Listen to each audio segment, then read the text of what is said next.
In celebration of the 32nd Cebu Press Freedom Week, MYTV Cebu, in partnership with the University of San Jose-Recoletos, hosted an engaging forum on responsible content creation entitled ContentWise on Tuesday, September 17.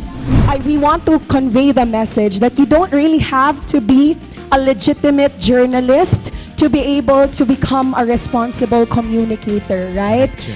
Through social media, the digital space has already given us a lot of platforms to be a source of information.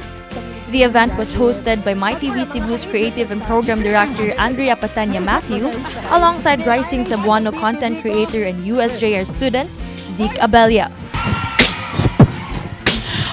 Mani, pinirito naman ang CITU!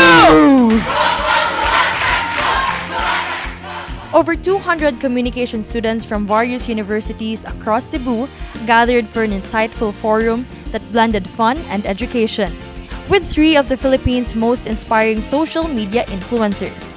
𝗖់_𝗺𝗂𝗃, known online as 𝗖cie_𝗺𝗃, captivated the audience with their insights on using social media as a safe space for discussing previously taboo topics, especially for women.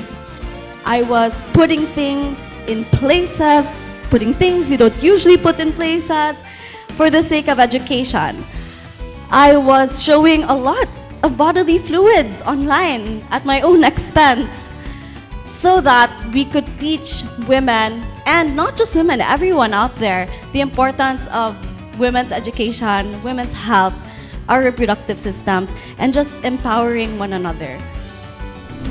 Krista Shane Funcion, better known as Hello Shane, shared her expertise on creating meaningful travel videos that not only entertain but also educate and celebrate local culture. For traveling to be more meaningful, we have to talk to the locals. Go where the locals eat, talk to them, know unsa ilang kinabuhi on a day-to-day basis. Let us continue creating good content that will make people to move, to do something good. Let us be force for good. Meanwhile, Vince Monares Kinabandal, or Queen Matilda Airlines, encouraged the students to harness their voices to address important societal issues, inspiring them to drive positive change through their platforms. We just have to find those gaps and spaces to reclaim our voices, to reclaim our power. Kasi tayo talaga yung pag-asa at konsensya ng bayan. Dahil kung hindi tayo aalma, sama-sama tayong lulubog sa bulok na sistema. The enthusiastic participation of the students was evident as they engaged in a lively Q&A session, eager to learn from these trailblazers. What is your advice, Judd, for us who are aspiring influencer but don't know how to start yet? Like, we really don't have the experience and such. Sige, ikaw is. I will tell you na yes, it works. It's great to have a niche, but I'm also learning as a person na you grow. You know, I've been in this for, like I said, this is my 20th year. And you grow, you change. It's mahirap naman if I started with fashion and 20 years later, I am just talking about fashion. I'm a person, I evolve, my advocacies have evolved, and so it's okay to experiment, to change, and those are growing pains. But as long as you have the right reasons in your heart as to why you're doing what you're doing, then I guess that's all you need to start.